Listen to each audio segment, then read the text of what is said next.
Florida Live starts now. Well, good afternoon to you. Welcome into Florida Live. A live look right now outside the 4th Judicial District Courthouse in Provo, Utah, where later today, Tyler Robinson, a 22-year-old suspect, charged in connection with the shooting of conservative activist Charlie Kirk last week at an event at the Utah Valley University. That suspect due in court this afternoon for his first court appearance. Meanwhile, let me give you a live look inside the district attorney's office in Utah County, where we expect any minute now to hear from prosecutors and officials discussing those charges that he will be facing. So certainly something that we are monitoring at this hour. Hope to get you inside that news conference live when it begins. It is expected to begin any minute now. So a big national story that we are continuing to track, and now the path to justice begins for family members of Charlie Kirk, who are still dealing with tragedy in the aftermath of that shooting that happened last week. So we will try to get you inside that news conference when it does begin any minute now. But we begin today with a tragedy in Central Florida, where an off-duty police officer was shot yesterday afternoon in Volusia County. We know the suspect in this, Eduardo Machado, made his first court appearance this afternoon in court in Volusia County, where he is charged in connection with the shooting of Officer David Jewell, an Edgewater police officer who was off duty at the time when he was shot inside a convenience store at a gas station in Ormond by the Sea. I do want to play for you a little bit of a news conference we heard earlier today from Volusia County Sheriff Mike Chitwood talking about this investigation. And he showed a clip of surveillance video that shows this suspect approaching the officer from behind, carrying a gun in one hand, a jacket in the other, and then shooting this off-duty officer.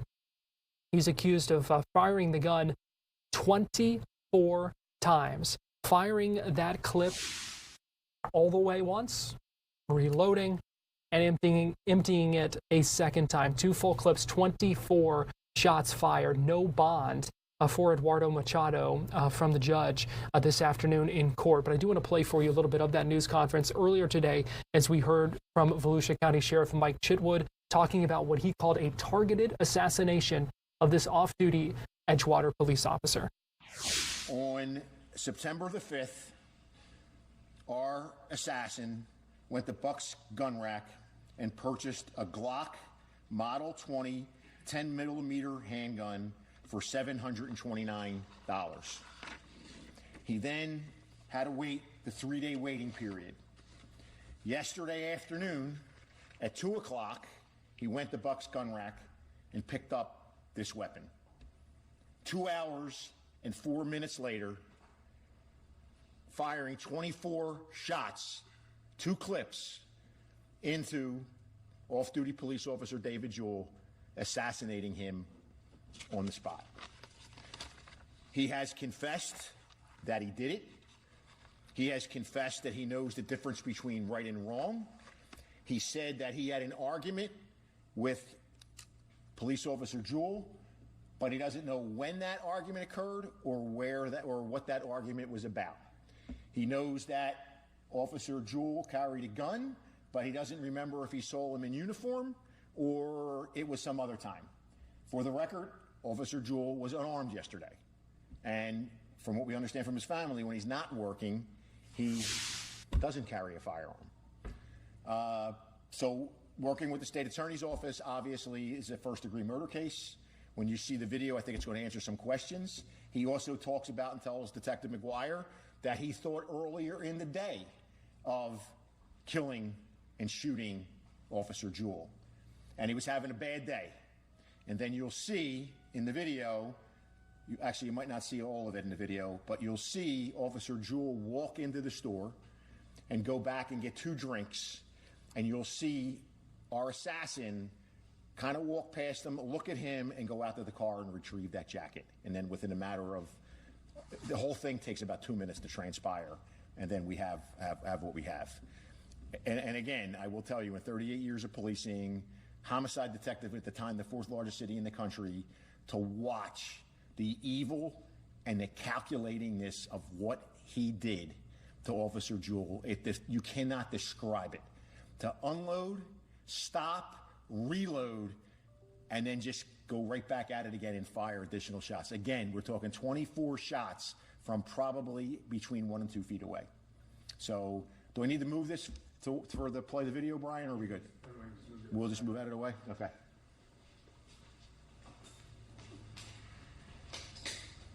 So this is Officer Jewell. You're already in the store. He's at the counter. He has 2 drinks. The clerk who was at the counter is back in the men's room. Our bad guy is left. Here he comes in, coat over his hand. There's the gun. And he fires the entire clip into the back of the officer. The officer lands on his back, face up. The suspect then backs up. Keep that up there for a second. The suspect then backs up by the display there with the orange candy or whatever it is. You watch him unload the clip, reload the clip, and then walk back up and fire the remaining shots into the officer's face and neck area. So, again, that gun is in his hands 2 hours and 4 minutes. He talked about wanting to kill him. Now, some of the family members have told our detectives that he's been diagnosed with being bipolar and all this other stuff. We haven't confirmed that. He's allegedly being treated by telemed. We haven't confirmed that. He's allegedly on medication. We haven't confirmed any of that. But no matter what, I think, and I'm not an attorney, it's a state attorney's job, when you look at the totality of the circumstances here, and I'm not going out on a limb on saying this, that gun was bought for one purpose and one purpose alone. That gun was bought to assassinate Police Officer Jewell for whatever reason this guy was thinking. We got his ATF forms to see what he put on there. And obviously, when it comes to the part in the ATF form about being adjudicated or in a mental institution, he checks no. And there's no indication that says that. Have you ever been adjudicated as a mental defective, or have you ever been committed to a mental institution? He checks no. There is no anything to say that he lied on that. In 2023, park rangers in Tomoka Park get a call for somebody who's target practicing out there, and they get out there along with Ormond Beach PD, and he's got the same car that he retrieved the weapon from. He's got a rifle and a handgun in there. From what we could tell at this point in time, he was probably given an NTA, a notice to appear, for shooting in the park, and he had to complete a handgun safety program and a firearms safety program course and pay a minimal fine. We don't know where that handgun and that rifle are. We're assuming somebody took custody of that. A family member or somebody took custody of that after the incident. That's the only time we have any calls for service or any interaction with law enforcement. So before I turn it over to the mayor and the city manager, do you guys have any questions about what I just updated you guys on? He was familiar with him under the context of being a customer. He said he had Yeah, David and David's wife, David's wife, by the way, was a dispatcher for us, and his father-in-law will live in the same house, 21 Wisteria. It's not that far away. So according to David's wife, she didn't really know him. She heard of him from her dad and from her husband, and they would go in there, lottery tickets. I mean, here you see them stopping on the way home. David just picked up his father-in-law from the hospital and was driving him back home. And they decided to stop and get a couple cold drinks and something else when this happened. So they're familiar. He has been, our assassin's been a employee of the Circle K for 3 years, not specifically that story rotates, but he's been working there. He's a Seabreeze student, or was a Seabreeze student. Can't tell you whether or not he graduated. And I think, and I don't know if I said this last night, think of David's wife here. Her dad calls her and says, something happened at the Circle K. I don't know what it is, but I bet you Eduardo's involved, because he's out in his parking lot taking his shirt off. He takes his Circle K shirt off, puts another shirt on. She then, Elizabeth, his wife, who used to be a dispatcher for us, goes and gets his police radio and turns it on and is listening live to everything that's going on. Everything that's going on. She hears who it was. She knows her husband was pronounced dead at the scene. She knows all this stuff before we really even get a chance to go down and talk to her. So I cannot imagine what's going through that. David, it was has 17 heartbreaking details to hear as Volusia County Sheriff Mike Chitwood talking through some of what we know about what happened with that situation yesterday in the killing of off-duty Edgewater police officer David Jewell. Now, this was the first appearance in court this afternoon for Eduardo Machado, who again is facing charges in this, and he was no bond from the judge. That was the decision today. Not particularly surprising given the circumstances and the charges that are against this suspect. Again, who is believed to be an employee of that gas station, that convenience store where this shooting took place. That is a look at Eduardo Machado. That happened just about 1:30 this afternoon. We've got to take a break here on Florida Live. When we come back, we're going to get you inside a news conference that we expect to begin shortly in Utah as we await more details on the charges filed against the shooting suspect in connection with the killing of Charlie Kirk.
Welcome back into Florida Live. I want to get you live inside this news conference in Utah County, Utah, where we're hearing from the county attorney, Jeffrey Gray, talking about the charges filed against 22-year-old Tyler Robinson in connection with the shooting and killing of Charlie Kirk. Jeffrey Gray just minutes ago calling that an American tragedy. Let's go ahead and listen in. With bringing justice for Charlie Kirk. I am committed to these aims. I take this responsibility seriously. Today, after reviewing the evidence that law enforcement has collected thus far, I am filing a criminal information charging Tyler James Robinson, age 22, with the following crimes. Count 1, aggravated murder, a capital offense for intentionally or knowingly causing the death of Charlie Kirk under circumstances that created a great risk of death to others. Count 2, felony discharge of a firearm causing serious bodily injury, a first-degree felony. The state is further alleging aggravating factors on counts 1 and 2 because the defendant is believed to have targeted Charlie Kirk based on Charlie Kirk's political expression and did so knowing that children were present and would witness the homicide.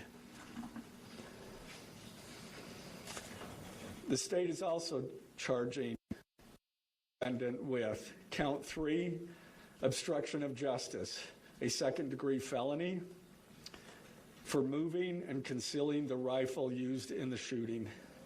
Count 4, obstruction of justice, a second-degree felony for disposing the clothing he wore during the shooting. Count 5, witness tampering, a third-degree felony for directing his roommate to delete his incriminating texts. Count 6, witness tampering, a third-degree felony for directing his roommate to stay silent if police questioned him.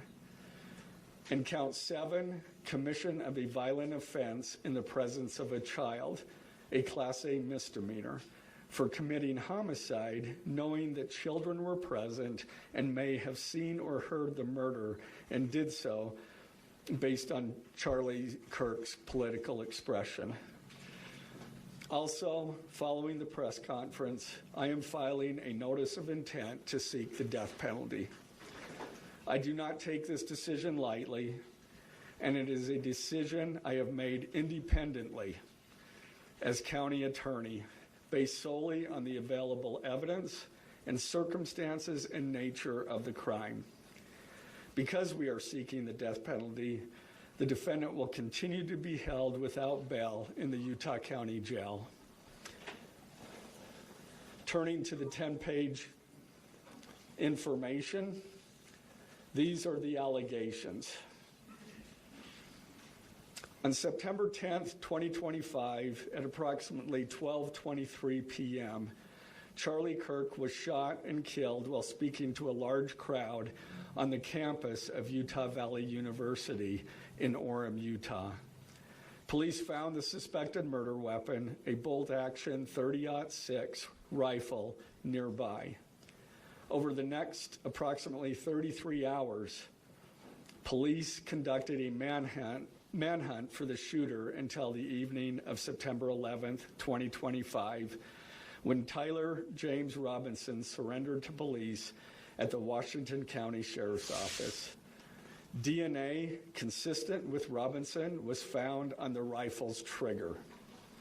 After shooting Mr. Kirk, Robinson discarded the clothing he wore when he fired the rifle and told his roommate to delete incriminating text messages and not talk to police.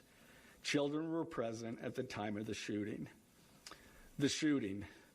Turning Point USA, a nonprofit organization founded in 2012 by Charlie Kirk, organized a public outdoor event to be held at noon on September 10th, 2025 at UVU.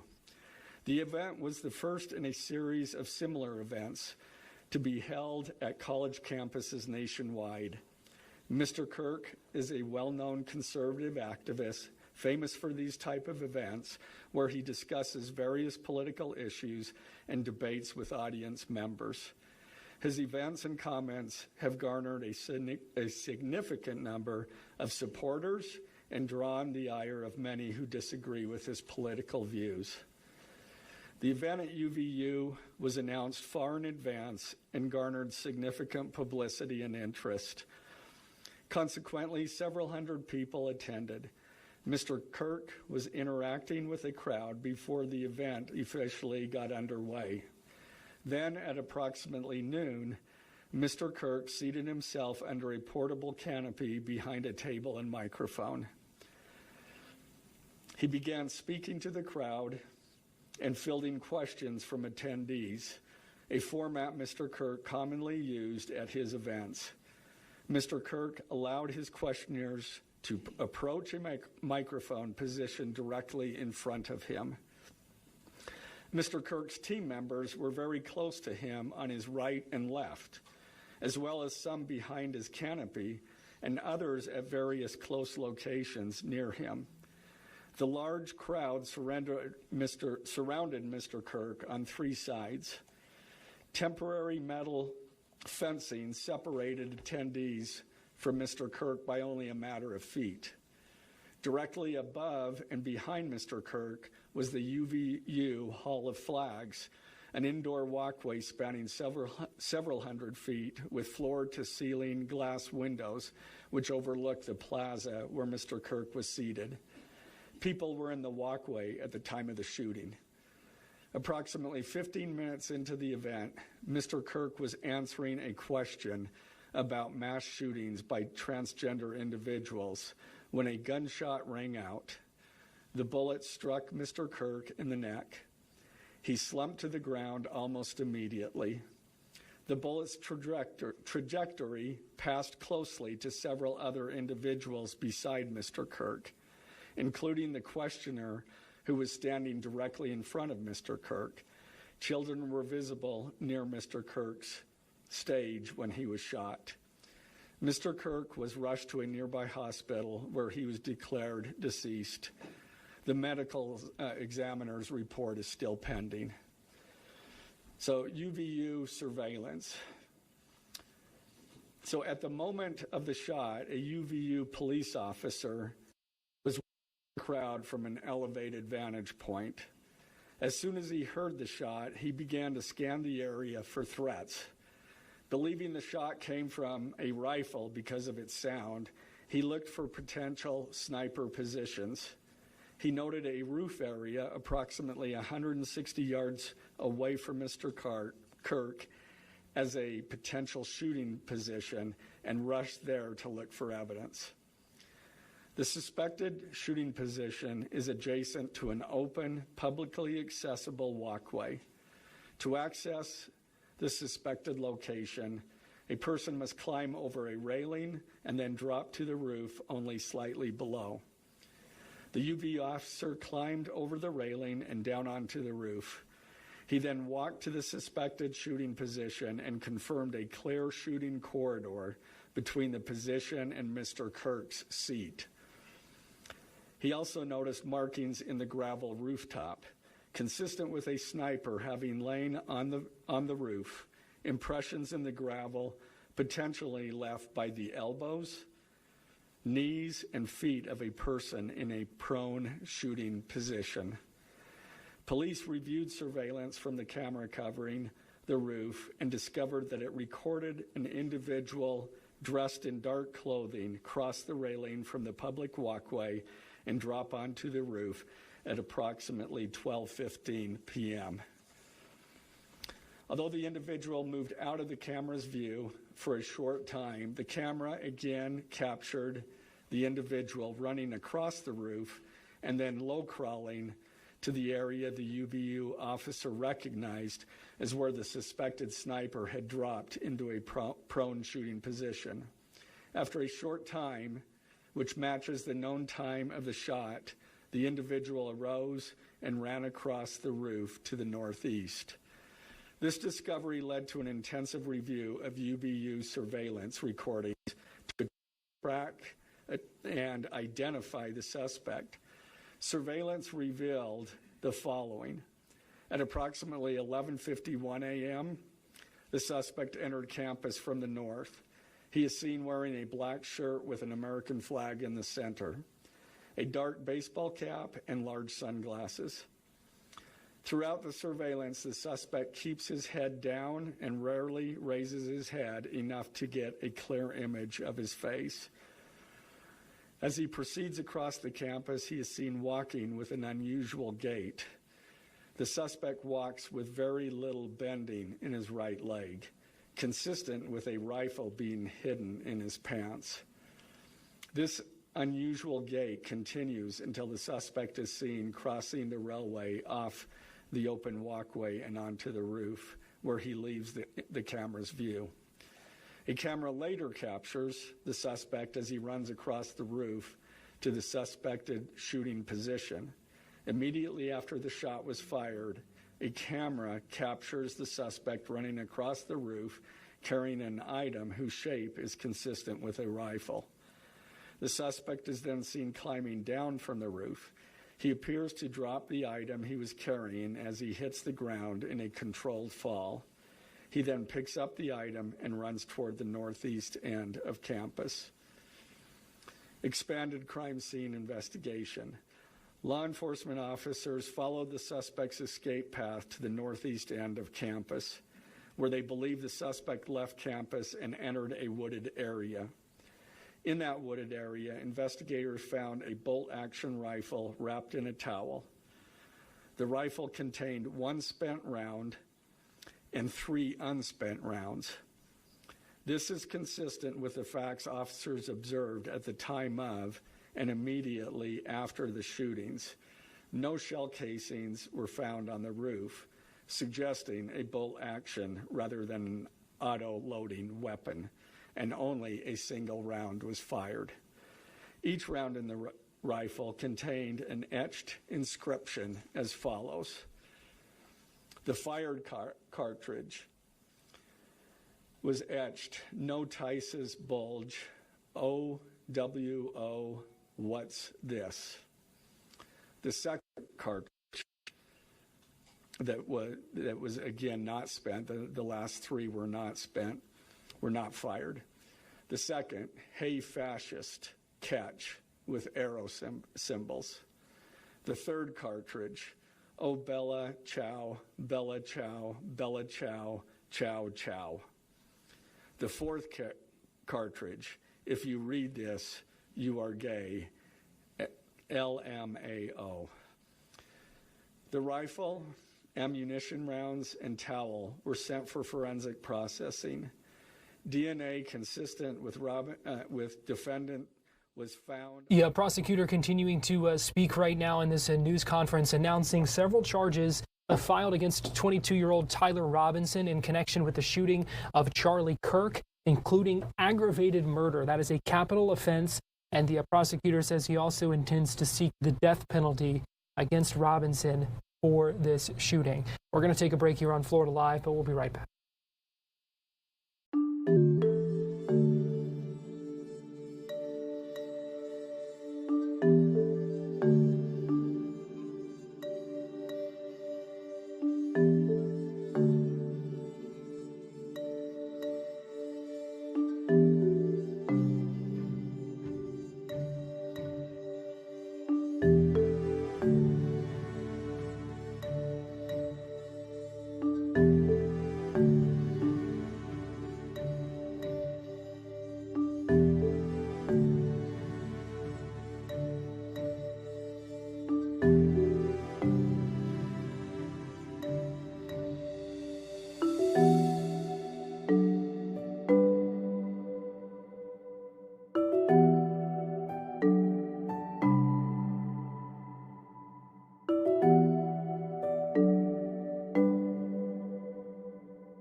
Welcome back into Florida Live. This news conference continuing in Utah as prosecutors are reciting, reading from the information that includes a lot of the details in this investigation, many of which we had heard before from the FBI. According to the district attorney, they did say that regarding the search for that suspect in connection with the shooting of Charlie Kirk, that the suspect's mother believed that the photos looked like her son, and that was kind of the beginning before their parents ended up reaching out to investigators and turning him in.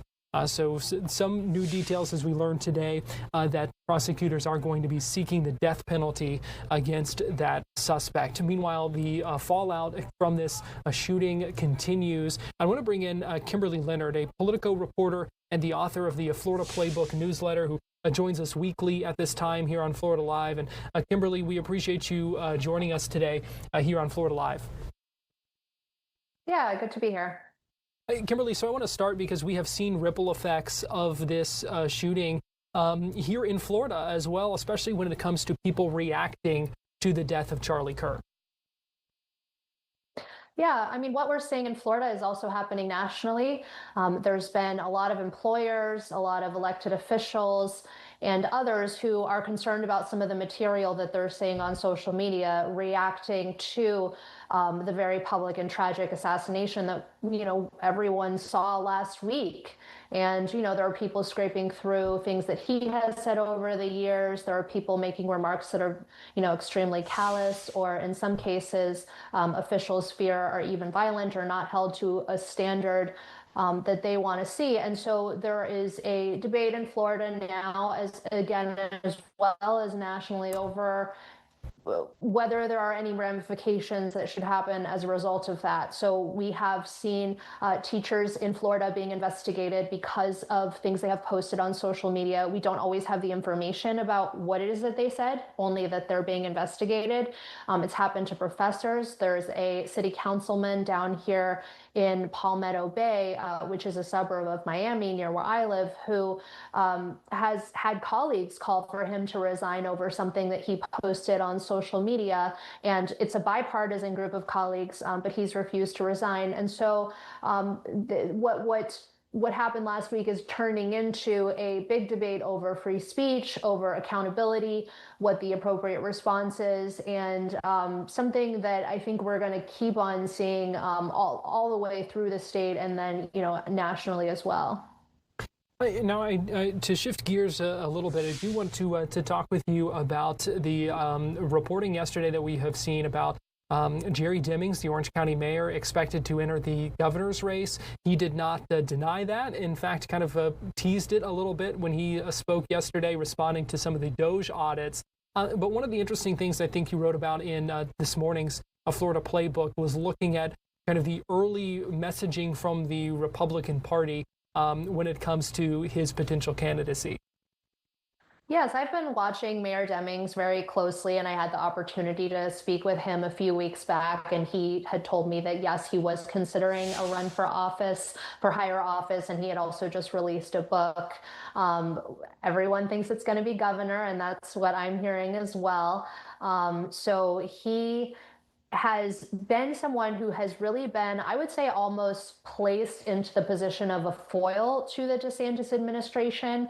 The Doge organization created by the CFO of Florida has been looking through the finances of Orange County, trying to say that the county hasn't been spending its money appropriately. And then Mayor Demings got up yesterday and said, okay, let's go through the finances. And he just rebutted a lot of the accusations that had come his way from the CFO who was appointed by Governor DeSantis, and really pushed back. And what was interesting is he basically said that he thought they spent so much because they compensated police according to what they were worth and what they deserved. And he is also a former sheriff and former police chief. And so he, if he enters the race, he'll definitely be someone who's, more of a moderate, definitely someone who has a record of, fighting crime. And so Republicans are already starting to message. He hasn't declared anything, but they're basically trying to call him, weak and someone who, won't stand up to others because of an immigration agreement that he signed last month that he initially said he wasn't going to sign. It's kind of a long story, but they are already working to frame him as a certain way. And also they're tying to former Representative Val Demings, his wife, who ran against Marco Rubio in 2022 and ended up losing by 16 points, even though she was one of the top fundraisers that cycle. And so they're basically, making the dynasty argument, saying that, he's just trying to follow in his wife's footsteps and things like that. So we're watching for an announcement on that. It could be a very compelling candidacy. And so stay tuned, I would say, probably late September, early October. All right, certainly a lot more to watch with that. Finally, Kimberly, before I let you go, we always like to ask you what we should be watching for next in Florida politics. What's your eye on? Well, I'm really watching developments with Venezuela. The Trump administration has had explosions of vessels that were allegedly carrying drug trafficking. And so with our big diaspora community in South Florida and also, in Orlando, it's something that I'm watching carefully to see, what the reactions are and what it means for that whole area and for voters here, and whether Trump made huge inroads with a lot of the diaspora community when he ran for president this past election. And so I'm interested in how his actions are affecting voters and what they think about it. Kimberly Leonard, Politico reporter and the author of the Florida Playbook, that a newsletter you can get in your inbox every morning. We always enjoy talking with you and appreciate you joining us this afternoon here on Florida Live. Thanks so much. I do want to go ahead and get you back to this news conference in Utah, where the prosecutor has been beginning to lay out some more about the alleged assassination plot, saying that the shooting was planned for a little over a week. The rifle believed to be the suspect's grandfather's, and that the a roommate of Tyler Robinson is a transgender girl who's been in a romantic relationship with Tyler Robinson. We do believe the county attorney getting ready to kind of nearing the end of this informational document that he is reading. Also expected to take a couple of questions. Let's go ahead and listen back in. Found in the Fifth and Sixth Amendments: the right against self-incrimination, the right to a speedy and public trial, the right to the effective assistance of counsel, the right to confront one's accusers, and the right to compel the attendance of witnesses. And perhaps most importantly, under our Constitution, the accused is presumed innocent until we, the state, prove to an impartial jury of defendant's peers his guilt beyond a reasonable doubt. That jury cannot rely on our allegations, on what they hear in the news, or on what they hear from a public official. The jury is the sole trier of fact, and they will ultimately determine those facts based on evidence a trial judge has determined is admissible. Again, as prosecutors, we bear the burden to prove guilt beyond a reasonable doubt. But make no mistake, we welcome this burden. I'd like to now introduce my trial team who will be charged with prosecuting the case. This is a veteran and expert team. As he introduces his fellow attorneys going to be working on the prosecution of this case, we're going to step aside for a moment, take a break here on Florida Live, but we'll be right back in a couple of minutes.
Welcome back into Florida Live. Garrett Weimer here, and we want to get you back inside this news conference. Prosecutors saying they will seek the death penalty against Tyler Robinson. He is due in court this afternoon. Let's go ahead and listen in. They're walking through some of the procedural steps right now, so let's go ahead and listen back in. This case will be tried in a court of law consistent with our Constitution, not the court of public opinion.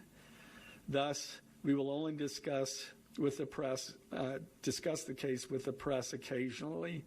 It will not be a day-to-day or even week-to-week occurrence, but we will only do so in a manner as not to jeopardize the fair trial process. Before I conclude, I want to express my appreciation for the tireless work of our local, state, and federal law enforcement officers. They have an extremely difficult, dangerous, and often thankless job. I'm proud to acknowledge the exceptional work they do every day, and particularly their work on this case. It was truly a marvel to witness. Their skilled work and dedication have brought us to this point. I'm also grateful for the leadership demonstrated by Bo Mason, the Commissioner of the Utah Department of Public Safety, FBI Special Agent in Charge Rob Bowles, Utah County Sheriff Mike Smith, our local police chiefs, and Felice John Vitti, the acting U.S. Attorney for the District of Utah. I'm also grateful for the support of our Governor, Spencer Cox, and our Attorney General, Derek Brown, who is standing behind me today and has offered his support and resources as we proceed to trial. Finally, I want to thank our Utah County Commissioners, Amelia Powers Gardner, Brandon Gordon, and Skylar Beltran. They too have pledged to assist with the resources needed to successfully prosecute this case. I will now take a few questions. For questions, ladies and gentlemen, just really fast, if you could identify yourself and what organization. Yes, thank you. Okay. Investigation uncover any individuals that may have known about this shooting in advance? They are still looking into it. It's an undergoing investigation. So is that a possibility?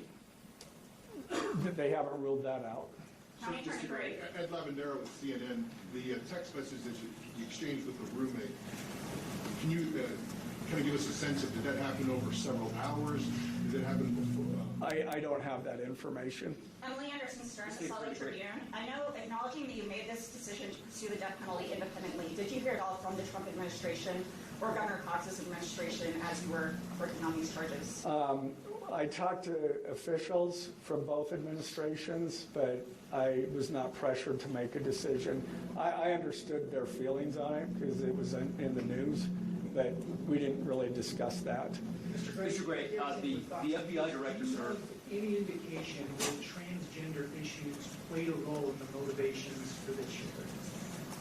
I'm going to stick to what I just stated in my public, in our information. I think that is pretty much set forth there.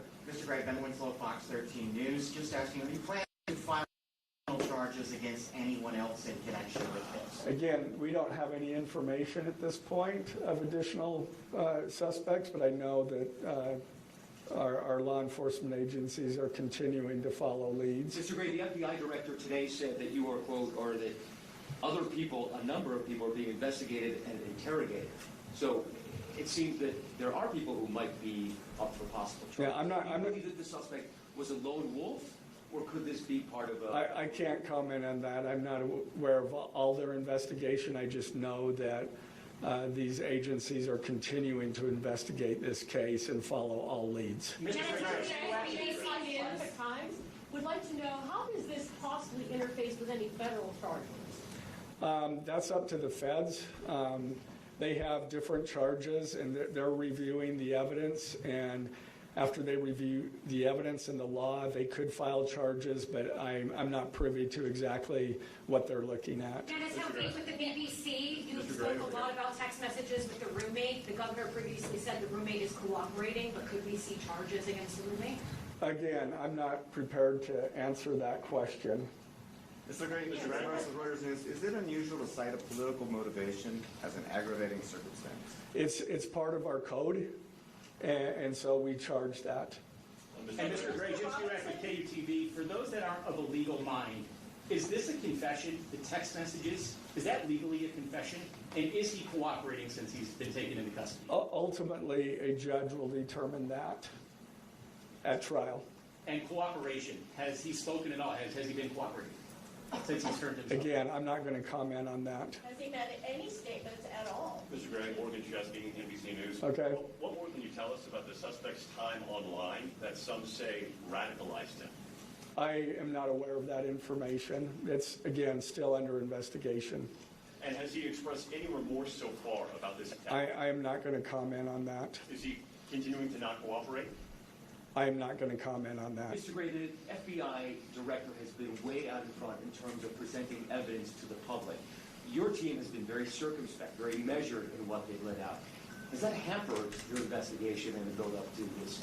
Well, as attorneys, we typically like to control that information to preserve an impartial jury and a fair trial.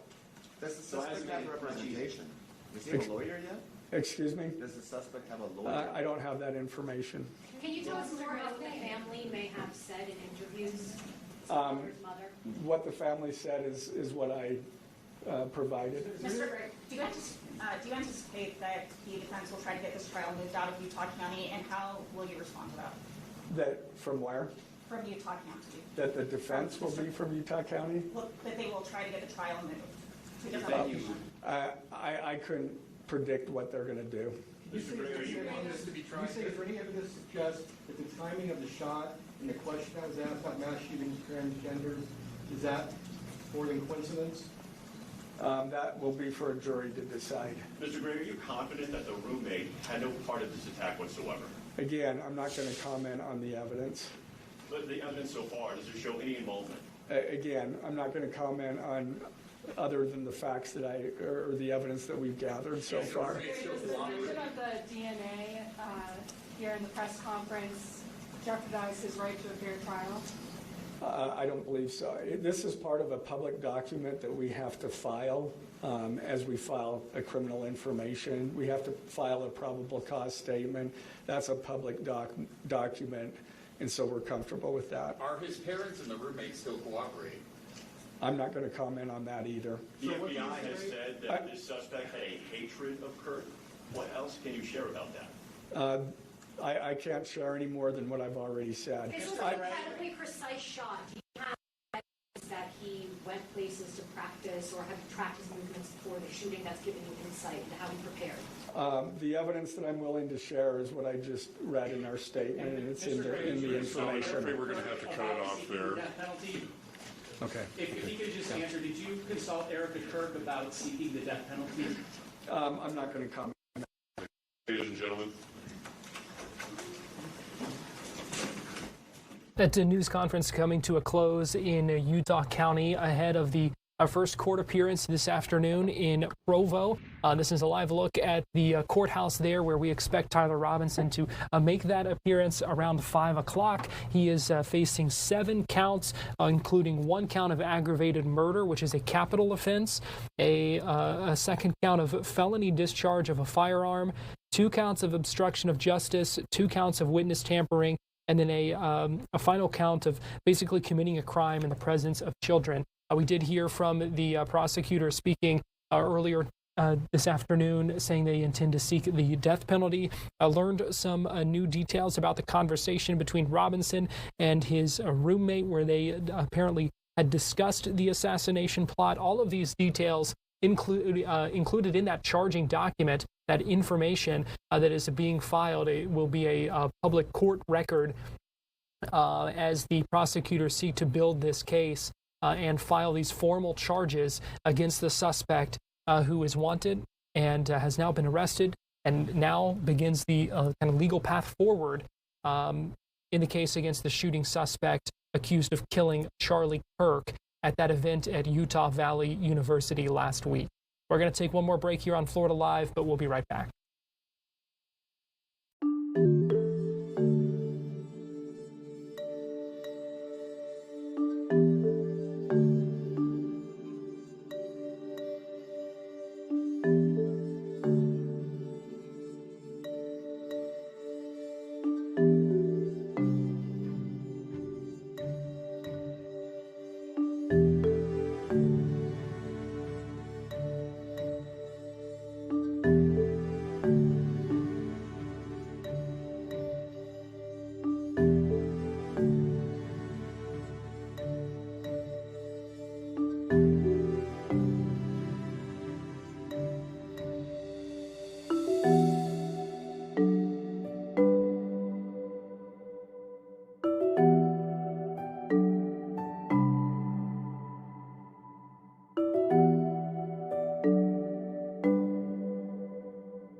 Welcome back into Florida Live. I'm Garrett Weimer, and thanks for joining us on this Tuesday afternoon live on Fox Local, YouTube, and on Fox 35.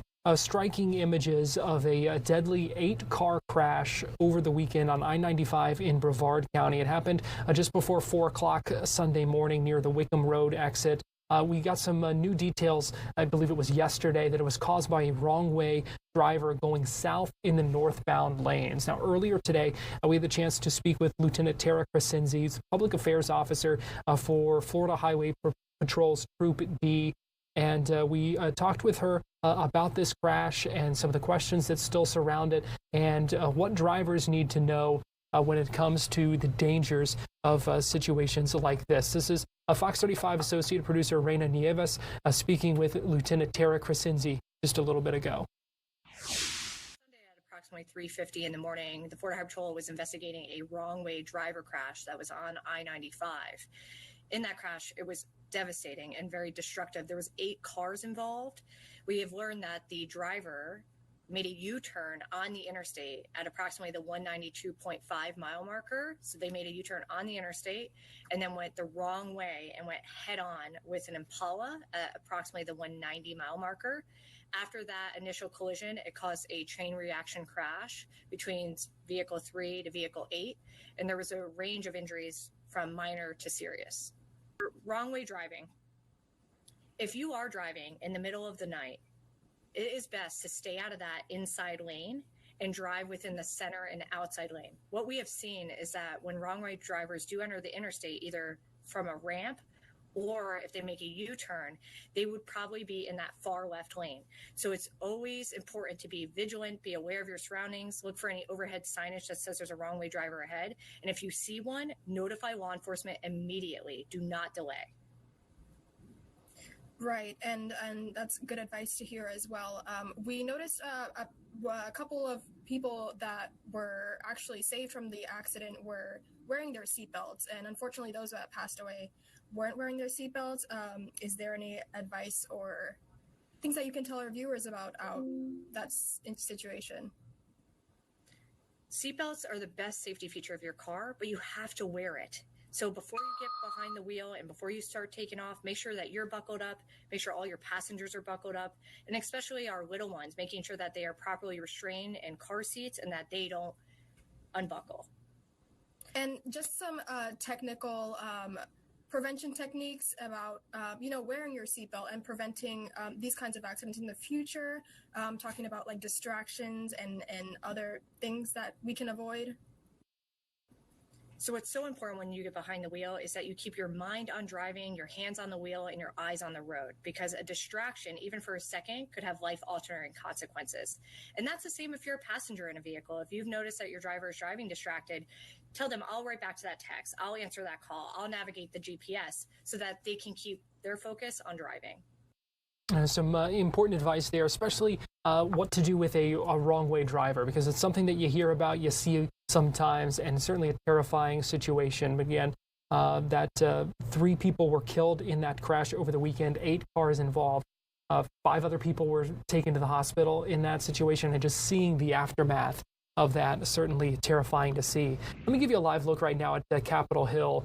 I do want to make one other note here as we're running out of time, but we're monitoring a hearing this afternoon expected on Capitol Hill. The Senate Judiciary Committee, their subcommittee on crime and counterterrorism, holding a hearing on examining the harm of AI chatbots. And this was supposed to start around 2:30. It seems like things may be running a little bit behind, but one of the people who's testifying in this hearing is Megan Garcia. She is a mother from Orlando whose 14-year-old son ended up shooting himself after developing a relationship with an AI chatbot on a website. She's set to testify in front of this committee, so we'll be monitoring that. Hope to have more coverage of that for you tomorrow here on Florida Live. It has been a busy afternoon. We appreciate you joining us, and we hope you tune in again tomorrow at 2 o'clock for more Florida Live here on Fox Local, YouTube, and on Fox 35.